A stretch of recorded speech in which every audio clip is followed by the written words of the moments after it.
Thank you for tuning in to the GSMC Basketball Podcast presented by the GSMC Sports Network. I apologize for being so late as than usual. I am your host, Nelson, here on this wonderful Thursday afternoon. And unfortunately for today, there were no games played, which really stinks because I would have really liked to watch some basketball, and there were no NBA playoff games last night, so makes it a little bit more difficult to figure out what I'm going to talk about. But we still have 5 segments as usual. So the first segment is going to be talking about the Boston Celtics, how they could possibly be the one of the best teams in NBA history. Now, in the second segment, we're going to do a quick playoff preview of Game 5 between the Timberwolves and the Dallas Mavericks.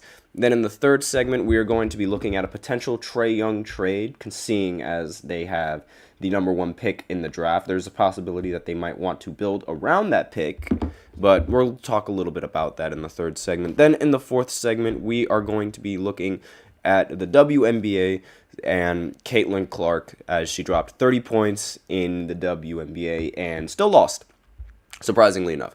But we also have a special 5th segment that we reveal at the end of the 4th segment, so be sure to stay tuned for that. Before I begin, however, I'd like to remind everybody to please go ahead and use the link in the description to get your comments recognized, or the link displayed below the ticker on every single show segment. That is GSMCPodcast.net. It really helps the show, makes the show much more interactive between myself and you guys.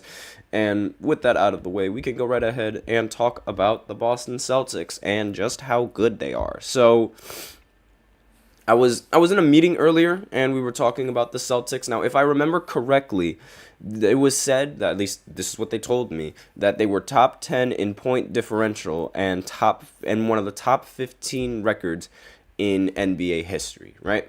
So I did some stat hunting, and I went ahead and I used StatMuse. I recommend using that. It's a very nice website. And I went to see exactly where these Celtics ranked in point differential. And they were, let me see, 2, 3. They were in the top 5. They were literally just 5, so the bottom of the top 5, but still very impressive. And they had an average point differential of 11.34. Now, what that means is that basically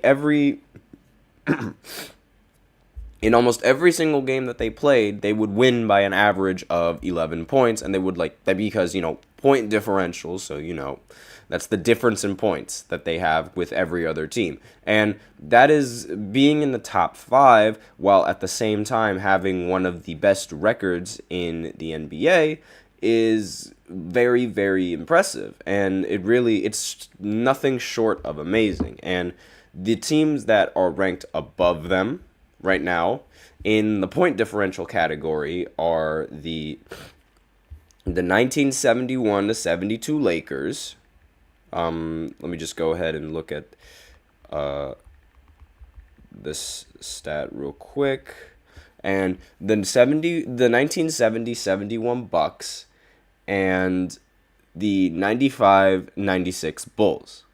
So, and also the 2016-2017 Warriors with Kevin Durant. Now, the 2016-17 Warriors were just 0.3 points off of the 2023-24 Boston Celtics.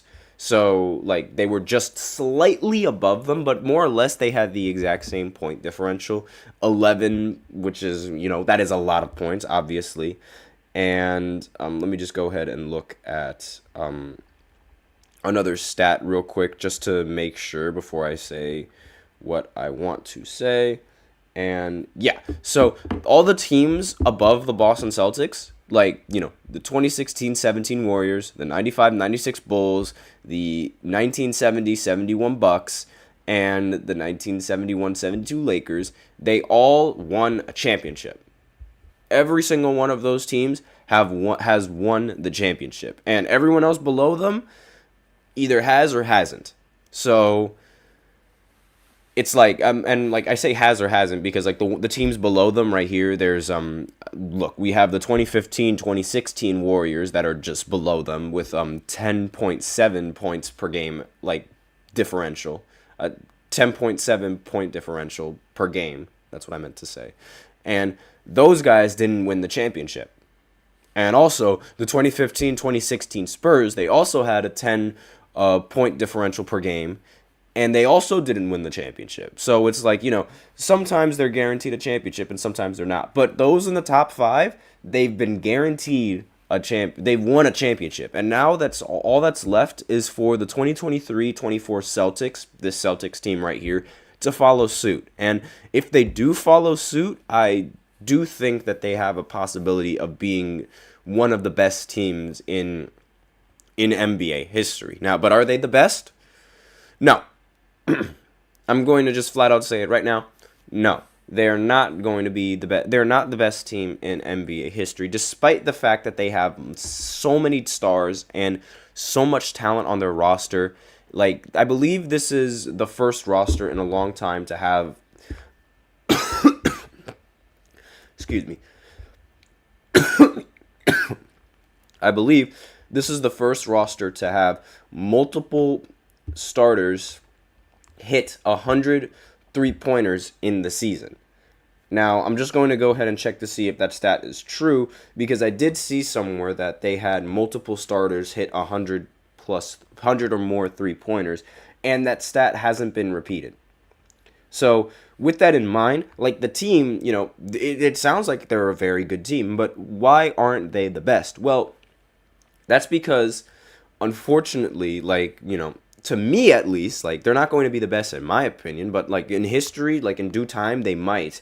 But for me right now, they aren't considered the best, simply because of how they made it to the finals. I know I always discredit a bunch of teams and discredit the media for putting asterisks on teams and their accomplishments, but I am sorry. The fact that there wasn't a single team that was healthy to go against the Boston Celtics is a bit concerning for me.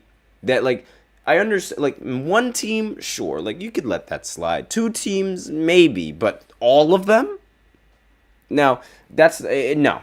I refuse. And the fact that the Pacers were still close to beating them in a couple of games, despite that. But again, I don't like the idea of having asterisks. But when I look at when I think about the best team in NBA history, it's the 2016-2017 Warriors. It's that simple. There's no other team in the history of basketball that I think could beat that team. There is no team in the history of basketball that I think could beat that team in a 7-game series. None. 0. Because that Warriors team came within 1 game away from sweeping the entire league. That was something that has never been done in the history of basketball. No team in NBA history has ever swept the playoffs, in every single series. None. And the Warriors, they came 1 game away from that, and the 1 game where they lost was against LeBron James, who in my opinion is the greatest basketball player to ever live, and the team was just shooting the lights out in that game. And then they went ahead and destroyed them in Game 5 and in Game 4. So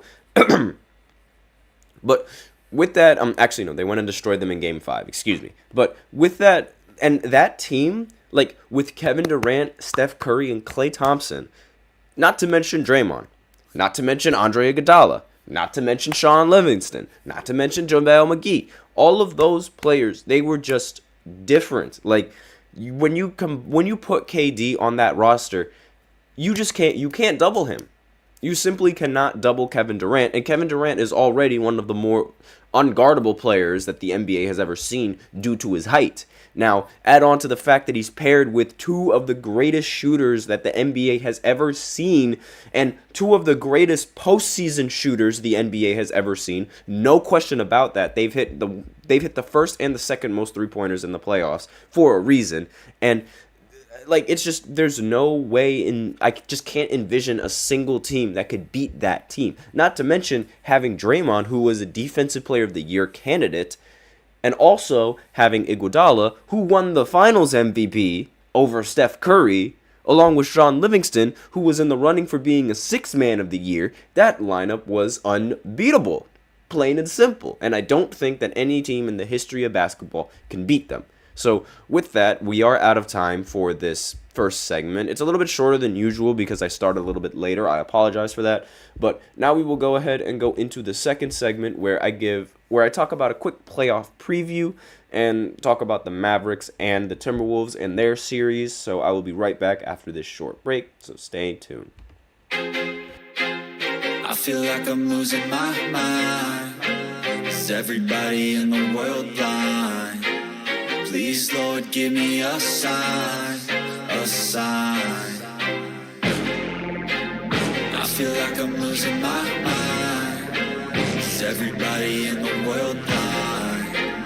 Please, Lord, give me a sign, a sign. I wanna be the greatest. Everybody on the fake shit. I look around and feel like everybody is the fakest. I make this every day and I'm impatient, hoping one day I blow up from the basement. Statement, the top is so vacant. I don't hear shit that I think is amazing. Waiting for my day when I'm playing sold out shows for 1,000 faces. Hey, give me that crown, get in my way and to be put down. It ain't your place, all this my town. If I want that shit, then I'll get it right now. I'm losing it, the noose it fits. I'm losing shit, a stupid myth. You choose to live or choose to dip. You choose to fight or lose your grip and lose a gift. I feel like I'm losing my mind. Is everybody in the world blind? Please, Lord, give me a sign, a sign. I feel like I'm losing my mind. Is everybody in the world blind?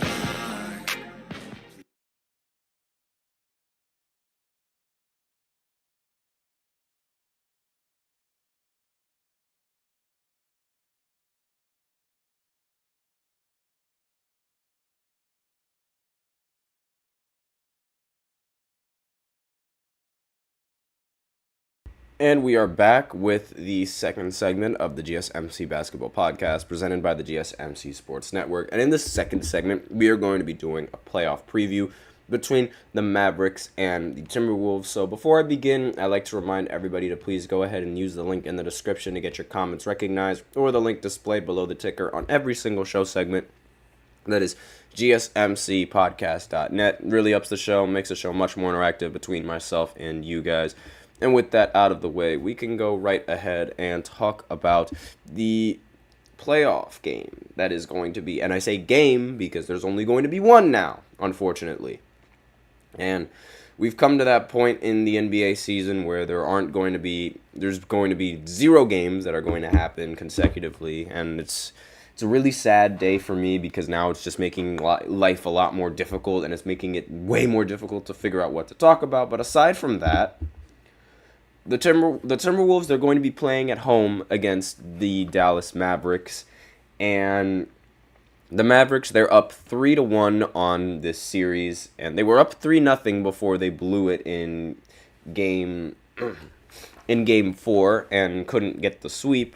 So one of the concerns that I have for the Mavericks is if they don't win this next game, because if this series continues, this is just, for at least for Dallas, this is just adding more days where they can't rest. And the finals doesn't happen until, hold on just one second, I need to just find the date. Exactly. The finals don't happen until June 6th. So almost a week from now, they don't happen. Actually, literally a week from now, they don't happen. They don't start happening. So if this series continues for the next couple of games, like the game 7, if necessary, is scheduled Monday, June 3rd. So that would give them this will give them 2 days to rest. And then they would have to immediately play the Boston Celtics in the next series. While the Celtics have been very well rested by not playing a single game since, let me see, their last game was May 27th. So they will have a week and 2 days, not 2 days actually, a week and 3 days or 4 days of total rest compared to where the Mavericks, they will only have a couple of days. And rest is it's very, very important. like, how do I say this? So a lot of these NBA players, they value rest and they value just load management most of the time. Like, you won't see many players actively try to pursue a lot of minutes, and you won't see many, unless it's desperately needed. You won't, if they could sit out a game, they would gladly sit out a game. So resting is very important for NBA players and NBA stars. And if you don't rest it could throw you off your game. Like, obviously, playing back-to-back NBA games is very, like, it's straining for the body, and it's, like, very difficult for teams to win back-to-back games because they literally just came off of playing a game yesterday, and it's really difficult to do so. But, again, as I've said, as I said before, the rest is, like, very important, but at the same time, it could also, like, that 2-day stretch, it could also mean that the Mavericks are a little bit more warmed up, considering how they just came off of an intense playoff game, and the Celtics are just coming off of resting. Like, I believe there's, like, a pro and a con to resting your players, and, like, because, there are times where it's a possibility that the team could be a little bit rusty based off the fact that they haven't played a real NBA game since, like, a week or a few days from then. Like, again, rustiness is a thing, and we've seen several playoff series, like, ultimately, like, or at least in other sports as well, we see when the team doesn't play a consistent amount of games, it could throw them off of their, I guess you could say, mojo, for lack of a better term. And, it could affect the entire outcome of the series. So those are just the two little nuances that we have, like, going into the finals. But again, if this series continues going on, it also means that the Mavericks are risking putting more players at injury, because now we know that Derek Lively, he's been injured and it's, like, rumored to be questionable for this game. Like, I have no idea whether he's going to be playing. I have no idea if, like, he's been cleared. And, like, I'll update you guys in a short, just saying whether he's been cleared or not. But aside from that, we have no idea, like, who else could get injured, and just playing these games could put every single player at risk. And that is something that you do not want as a Maverick. And not to mention, like, on the Timberwolves side, same thing could happen for the Timberwolves. Now, I don't think the Timberwolves are going to come out winning this series, because in the entire history of basketball, not a single team has ever been able to win the series after trailing 3-0. That has never happened in the history of basketball, and I don't expect that to happen now. But we have to be open to all possibilities. Now, if that does happen, I mean, they could be risking everyone else of getting injured as well, and they would also have to be forced to play after only 2 games of resting, which could be seen as good and could be seen as really bad. But if you're the Dallas Mavericks, you want to close this game out as soon as possible.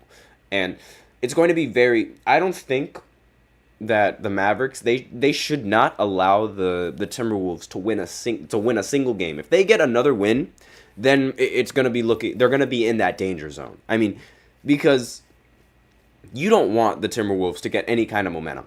You do not want them to do that. Now, going into Game 5, they're going to have home court advantage, and then that would force them to, if they win Game 5, then they would have to play in Game 6 in Dallas. Now, if Dallas loses in Game 6, then they would have to play Game 7 in Minnesota, which, again, it's not ideal for the Dallas Mavericks. So they need to close this series out as soon as possible. And they just have to hope that Anthony Edwards and Karl-Anthony Towns don't have that kind of game that they had previously, because that was the biggest reason why they won. So the game is set to start at 8:30 tonight on TNT. So be sure to tune into those. Be sure to tune into that game and to tune into everything else that because that is going to be happening in this game, along with the halftime show, because as I said before, Inside the NBA on TNT, it's going to be done for I don't believe next season, but I think the season afterwards. And, like, with that in mind, it's going to be really sad seeing Chuck Kenny, Shaq, and Ernie, they're all going to be broken up. I never thought that this four-man show was going to come to an end, and the sun is not doing justice for me right now. But really, it's a really sad day. It's really sad when that, knowing that that's eventually going to come to an end. But similar to how this segment is going to come to an end right now. So now we will go ahead and go into the third segment where I talk about a potential Trae Young trade because of the the Atlanta Hawks having the number 1 pick in the draft. Again, it's a possibility that they could look to trade one of their players. But aside from that, we're going to go right ahead into that third segment right after this short break, so stay tuned. Looking for your daily fix of sports talk without having to pay for it? GSMC Sports Network is available on YouTube. Just search GSMC Sports Network. Get your fix of daily sports talk shows on YouTube, absolutely free. NFL, college football, NBA, MLB, MMA, UFC, fantasy football, and so much more. GSMC Sports Network has shows running all day long, with new sports shows starting every 2 hours. Just like on your favorite cable sports channel, except GSMC Sports Network is absolutely free. Just search GSMC Sports Network on YouTube to catch one of your new favorite shows, like the GSMC College Football Podcast, Chip Shot Football Podcast, Hoops and Heels Women's Sports Podcast, GSMC Basketball Podcast, and so many more. Check it out for yourself. GSMC Sports Network, now available on YouTube absolutely free. Search GSMC Sports Network on YouTube right now.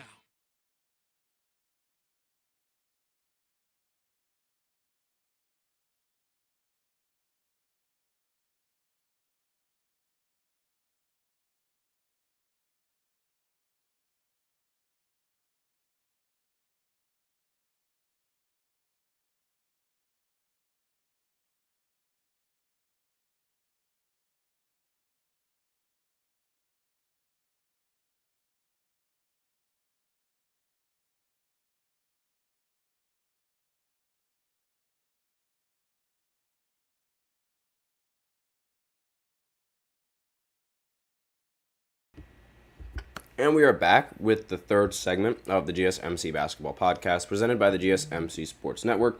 In this third segment, we are going to be talking about a potential Trae Young trade that could be happening in the near future, given as how the Atlanta Hawks have the number 1 pick in the draft. So I'm looking at this article real quick, and by Alex Lord, he's talking about the possibility that the Hawks could shake up the roster. So the 2 biggest dominoes are easily what they do with the number 1 pick and DeJounte Murray or Trae Young trade. So they have the number 1 pick in the draft, and it seems that this French kid Alex Sarr is going to be the favorite to land that number 1 spot. So again, he's a 7-foot Frenchman. I have no idea why these people from France are so tall. Victor Wembanyama. But like, he could be considered, there's a lot of people that think he is going to be the next unicorn in the NBA. Now, unicorn, it means somebody who is super tall but is super gifted at everything on the basketball court. He can shoot. It's like an anomaly. Like, for example, Kristaps, he was the first unicorn in the NBA because, he was just an anomaly. He was a super tall big man, 7'3", that he could play the defense, and he could do the regular things that a center could do with ease, but he could also shoot the ball. And he could do a lot of things with the ball in his hands, which is something that was rare for someone that was super tall. So, looking at this article a little bit more, the more notable decision looming for Atlanta is which point guard will they build around. So, it's like they'll get Sarr, off the number 1 pick, and then they will figure out which point guard is going to run the offense with Sarr. So they're sort of struggling exactly which guard they're going to pick. A Trae Young trade would net more assets in return to build around his counterpart, but he's certainly the better player of the two. So the Hawks will have to weigh the possibilities against each other. It's like, if you trade Trae Young, you're going to get a lot more pieces, but you're going to get a weaker point guard. If you trade DeJounte, you're going to get a lot less pieces, but a stronger point guard on your team. So, more recently, a report revealed that clubs may value DeJounte Murray over Trae Young, which I mentioned earlier, like before on a different podcast. But it's not too surprising because, Murray would be cheaper financially and might not cost as much capital in potential trade. And secondly, he's a much bigger point guard that is an asset defensively rather than a liability compared to Trae Young. Now, he doesn't have the offensive ceiling that Trae Young has, but an acquiring team might not need him to be that number one option if they're trading for DeJounte. So with that being said, Young is still a superstar regardless of the last couple of seasons. He's basically, like I've said before, he's consistent in averaging at least 25 points per game and 10 assists per game as well. Nearly every club in the NBA would be infinitely better with Trae Young instead of their current point guard, which is saying a lot, but like most of the teams, yes, they would be a lot better off having Trae Young as their point guard as opposed to whoever they have, except for the Knicks who have Brunson, and the Warriors who have Steph, and the Thunder who have Shai, and the Mavericks who have Luka, and let me think, what other team? Oh, the Pacers would definitely be better off with Trae Young as opposed to Halliburton. I'm just saying, just throwing it out there. So, because if a Trae Young trade nets Brandon Ingram straight up, like, there's a that's at least what the article is saying, like, the world has gone crazy in this Bleacher Report hypothetical from Zach Buckley. The Hawks give up their best player in exchange for the Pelicans' second best player. Like, so there's growing possibility that they could trade Trae Young for Brandon Ingram, which it would be very odd. Like, I just don't see Trae Young on the Pelicans. Like, I just don't see it. I don't see it happening. And I genuinely think that trading DeJounte would be a much better option. Like, I've said this before on the podcast. I think trading DeJounte Murray for Brandon Ingram and pairing him with Trae Young and the rookie Alex Sarr, that would be a very, very good lineup to have. I really like the lineup. However, I think the biggest thing that they're really thinking about is the lack of defense. Like,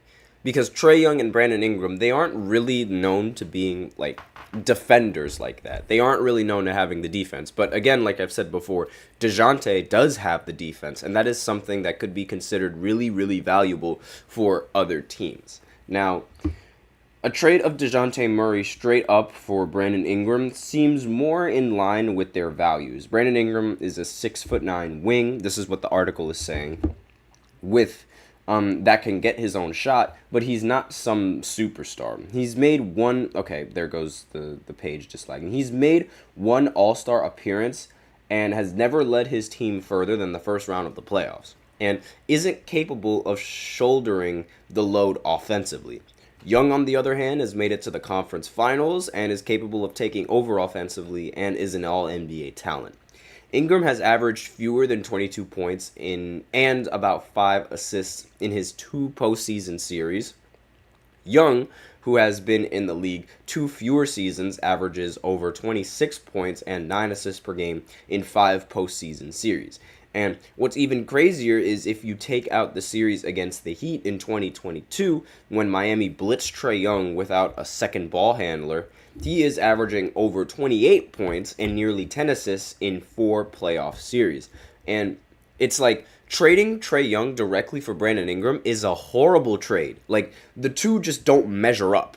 Like, they don't measure up the exact same. So, if you're going to give up Brandon Ingram, you're going to have to give up other assets. I don't think the Hawks are going to accept that trade. Now, DeJounte for Brandon Ingram, that's a totally different story.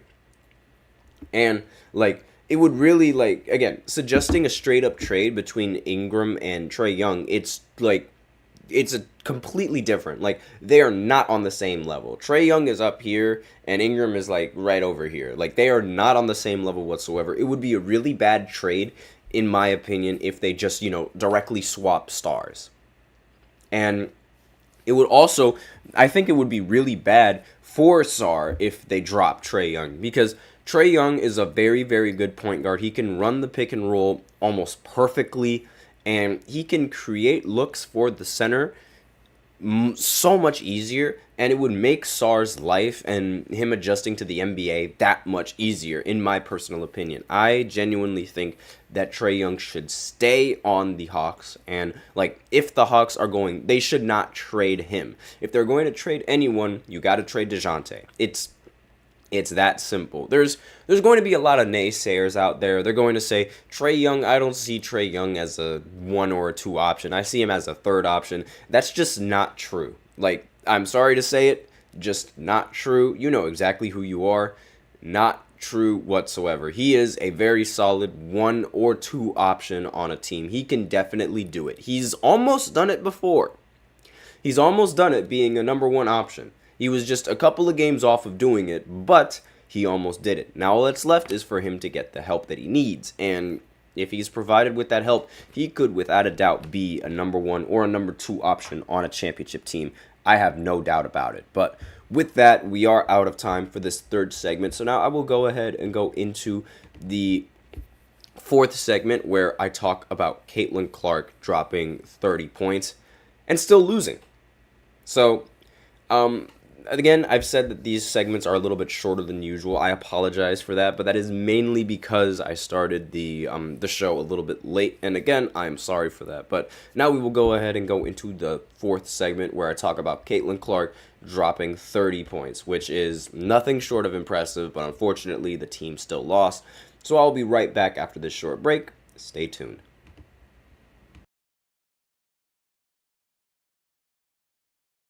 For the best and latest podcasts available anywhere, go to the podcast app on your cell phone and type in GSMC to access free content-rich podcasts on health and wellness, book reviews, sports, entertainment, relationships, social media, movies, technology, finance, and even weird news. Subscribe and download the GSMC Podcast Network's family of shows, available everywhere podcasts are found.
And we are back with the 4th segment of the GSMC Basketball Podcast, presented by the GSMC Sports Network. I apologize for that longer than usual wait.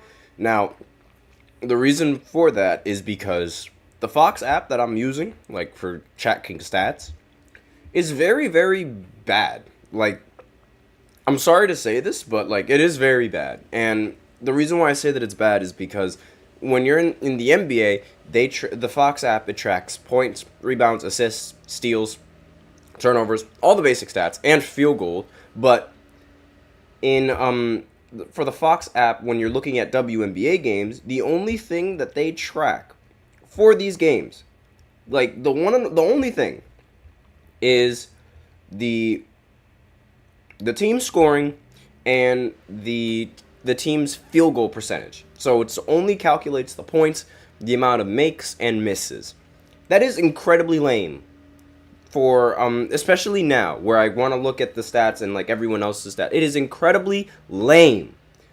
And it really frustrates me because it's like it took me longer to get this segment ready than usual because I had to try and find all of Caitlin's stats in this game, and the Fox app just didn't give it to me. So, horrible app. It was just, I don't know why they do that, but aside from that, Caitlin Clark in the last game, 30 points, 5 rebounds, 6 assists, 3 steals, and 3 blocks. She became the 4th player in WNBA history to reach these numbers in a single game and became the first rookie to reach these numbers in a single game.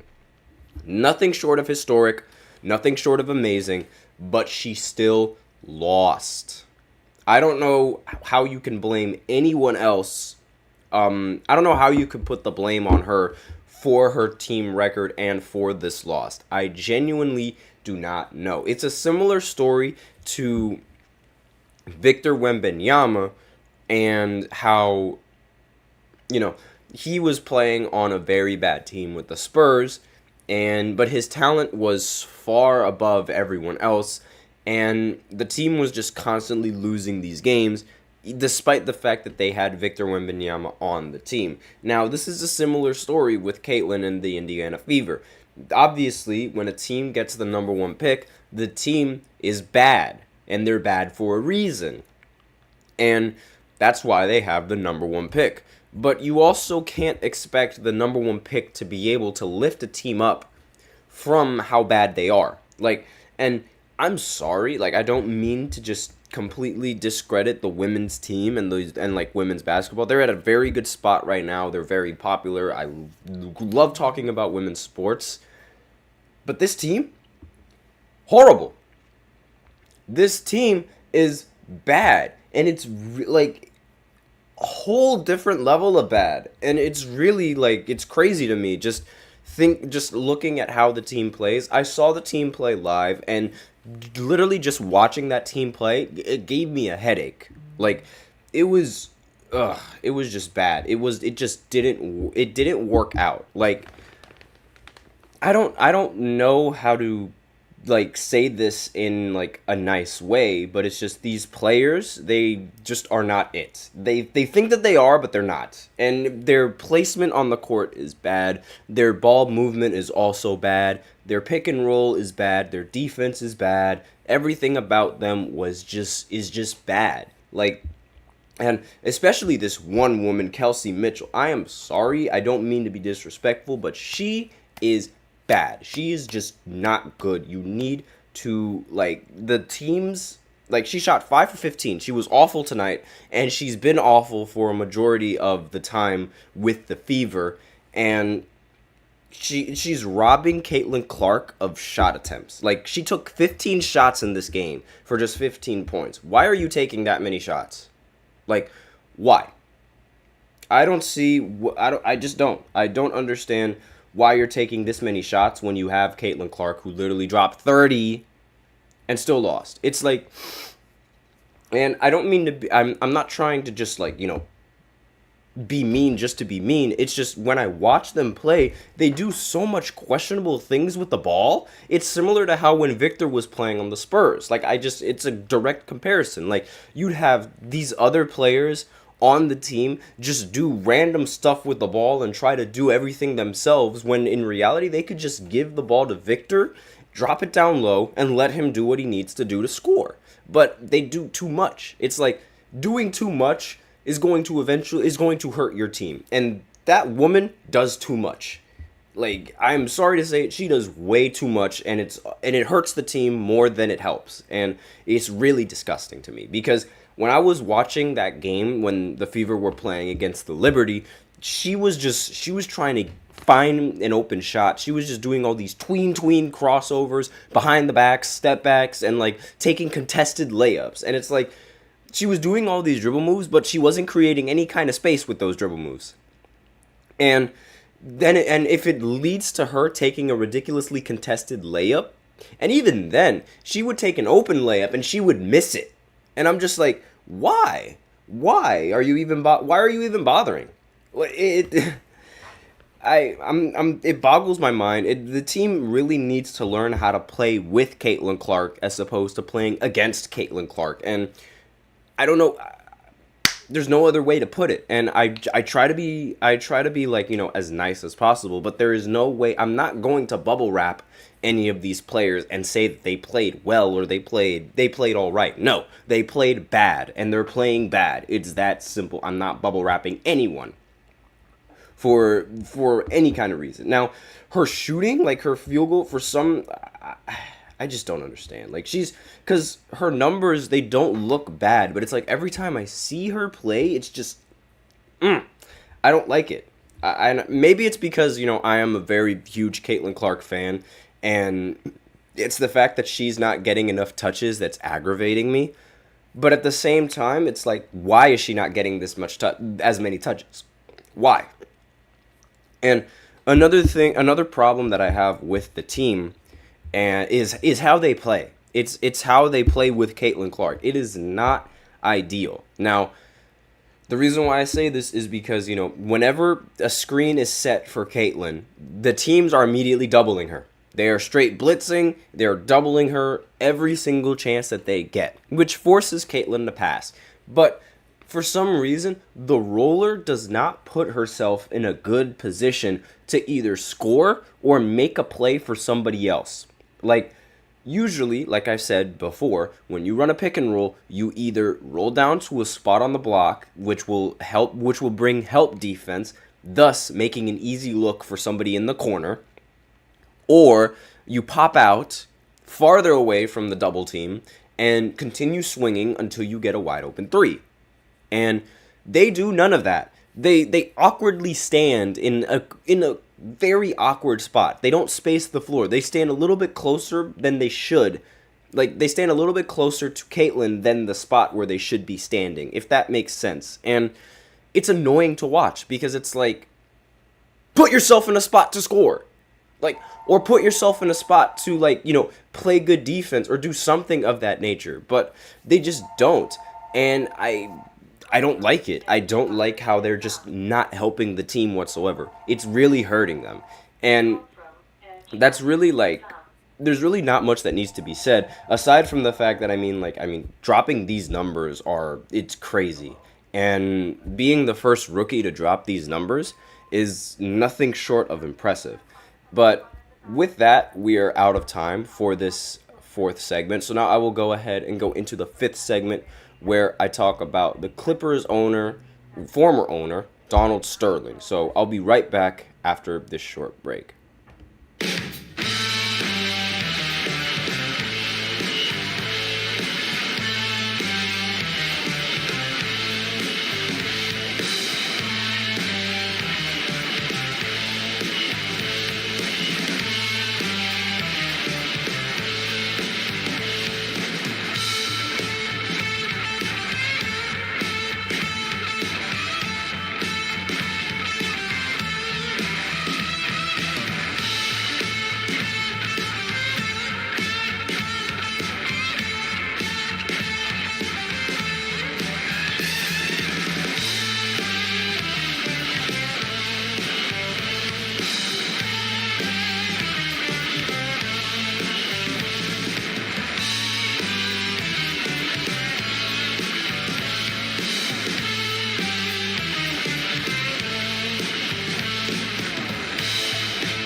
And we are back with the fifth segment, Talk in GSMC podcast, brought to you by the GSMC Sports Network. And Jesus Christ, I messed up that intro badly because I have no idea why. But in this fifth segment, we are going to be talking about this new series that's going to be premiering soon, I believe on Max. I'm not entirely sure. I have to go check again. But it's going to be about the Clippers' previous owner. Actually, no, it's going to be on FX and on Hulu, excuse me. It's going to be called Clipped. Now, this is going to be a story inspired by the Clippers' former owner, Donald Sterling, who was banned for life from the NBA. And I will go ahead and just give a brief little history of Donald Sterling and his, many problems with certain people that, again, you guys will understand directly after the segment. So, for those of you who don't know, Donald Sterling, he was the owner for the Clippers for arguably the longest time, up until 2014, I believe. And he was banned for life in the NBA. Now, I'm looking at this article. I actually have several articles pulled up. I'll look at the ESPN article first, since that one is a little bit more accurate in my opinion. So, it was morning of Game 5 of the Warriors 2014 first round playoff series against the Clippers. 4 days earlier, TMZ had published voice recordings of the Clippers owner, Donald Sterling, making racist statements to his mistress, V. Stiviano. Yes, that's how you pronounce the name. Throwing the NBA into a tailspin. When Myers called his boss with a status report, he told him in no uncertain terms, "These guys are going to walk off the floor," Welts recalled. He was with the team that morning and said the vibe around the team, maybe both teams, was that if this doesn't go the way the players want it to go, that they could walk out on the floor and then walk right off and not play the game that night. Donald Sterling had been a blight on the NBA for 3 decades. There were dozens of incidents that could have been grounds to kick him out of the league, but this tape was something else. This is a quote. "In your lousy effing Instagram, you don't have to have yourself walking around with black people," Sterling told Stiviano. "It bothers me a lot that you want to promote broadcasts that you're associating with black people. Do you have to?" At one point, Stiviano asked Sterling, "Do you know that you have a whole team that's black that plays for you?" And he responds, "Do I know? I support them and give them food and clothes and cars and houses. Who gives it to them? Does someone else give it to them? Who makes the game? Do I make the game or do they make the game?" The NBA players, they were appalled. They threatened to boycott playoff games if new NBA Commissioner Adam Silver didn't get rid of Sterling quickly and definitively. And LeBron James, who played for the Miami Heat at the time, "There's no room for that in our game." And he said the morning after the tapes were released, "Can't have that from a player. Can't have that from a player. We can't ever from an owner. We can't have it from a fan," and so on and so on. "It doesn't matter if you're black, white, Hispanic, or whatever the case may be. We can't have that as part of our game." Silver was less than 90 days into the job, and he had a full-fledged crisis on his hands. The players were on the verge of shutting down the league in protest, and the threat was far more credible than anyone knew at the time. I was all in, shut down the whole season, which was Andre Iguodala said. Andre Iguodala was all for it. Maybe that was too far, but as far as that game, that day, you can reschedule it. You gotta sort this thing out, because there's some deep-rooted stuff with him that had to be addressed. The Clippers, the Warriors, the NBA It was uncharted territory for everyone. No team had ever refused to start a game in the NBA before, never mind the playoffs. It would have been an incredible statement. If we didn't play, Jamal Crawford said, who was on the Clippers at that point, I think that honestly it would have outlived us. They would be talking about that while we're not here anymore. It's never happened at that magnitude, at that level. And if the Clippers and Warriors boycotted one game, what would happen to the rest of the playoffs? That's sort of been like, the stipulation around the entire situation with Sterling, and what the basis of the story is going to be for the clipped show that's going to be on Hulu. Now, I'm looking at the Bleacher Report article. Silver announced that the NBA concluded its investigation with the belief that it was Sterling's voice on the audio tape. Sterling confirmed it was his voice on the tape via ABC News. Silver made it clear the league stood together in its opposition of the owner. And finally, Silver expressed the hope that no long-term damage would come to the league or the Clippers organization via Adam Zagoria of SNY.com and Steve Kyler of Basketball Insiders. Following the announcement, messages of support came in from around the league. NBPA Vice President Roger Mason said that players were prepared to boycott playoff games, yada, yada, yada, basically everything that I just previously said. And the Clippers changed their team website following the news, issuing a statement of unity before Game 5 versus Golden State via ESPN Sports Center. The organization also refused to issue a statement via Markazi on April 25th. TMZ Sports reported that it had Sterling on tape chastising Stiviano for associating with black people. So it's really like, it's dumb things. Like, it's really just like the racism that he was displaying. It was just nothing for this league. And now I'm looking at this ABC News article about the incident. He was fined $2.5 million for his racist comments and was forced to sell the team to the new owner, which is excuse me. So now that he sold the team, which is honestly like, is that really a punishment?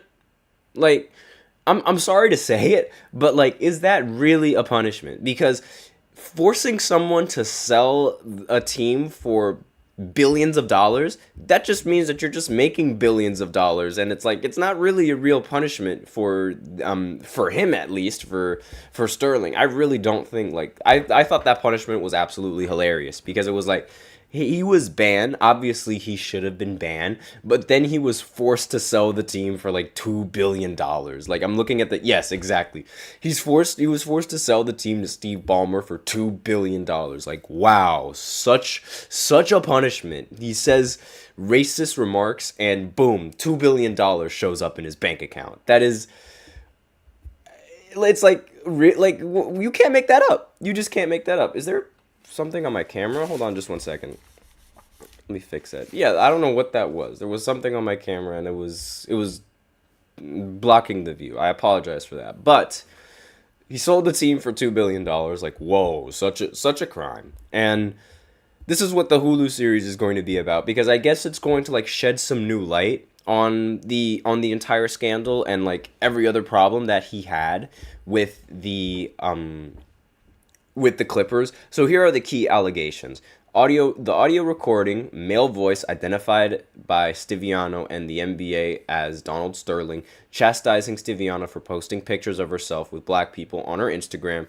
Stiviano points out that she is black and Latina. Sterling says that it is fine because she can seem like a, quote, delicate white or delicate Latina girl. This is all on ABC News. Like, this is from the article, so, like, don't quote me on that. That is absolutely disgusting, the fact that he even had that thought in his head. Stiviano's lawyers released a statement saying that the audio tape was part of a 1-hour recording and confirmed that the voices were that of Stiviano and Sterling. They denied that she made the recording public.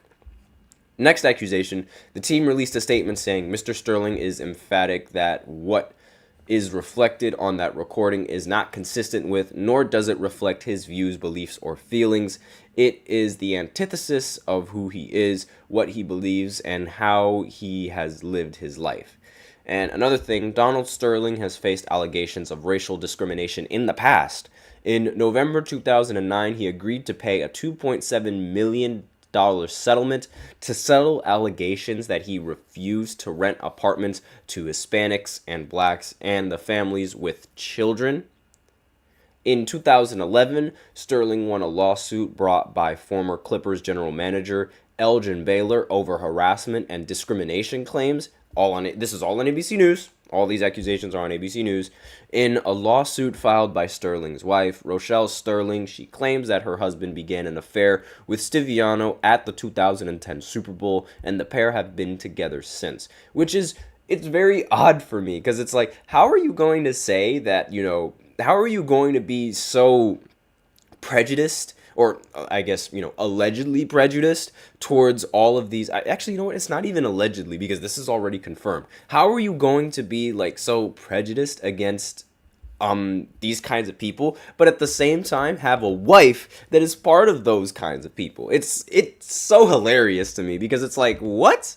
The amount of hypocrite, the hypocritism is ridiculous. And yeah, that's really all that needs to be said about this segment. So with that is going to be the end of the show, and that is going to be the end of the 5th segment. That's all that I have to say about that. So thank you for tuning in to the GSMC Basketball Podcast, presented by the GSMC Sports Network. Your support means a lot to us, so please remember to subscribe to the show and leave a positive review. It really does make a difference. We also invite you to follow us on Facebook, Twitter, TikTok, and Instagram for more content and updates.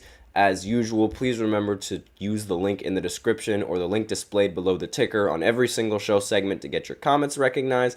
The link is gsmcpodcast.net. It really helps the show, makes the show much more interactive between myself and you guys.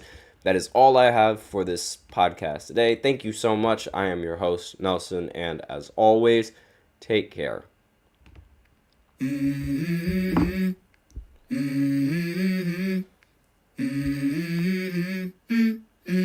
Let's go. I wake up to a little bit of drool on my pillow, feel like it's gonna be a bad day. Yeah, I'm tired of shit, and the coffee ain't hit yet, damn it.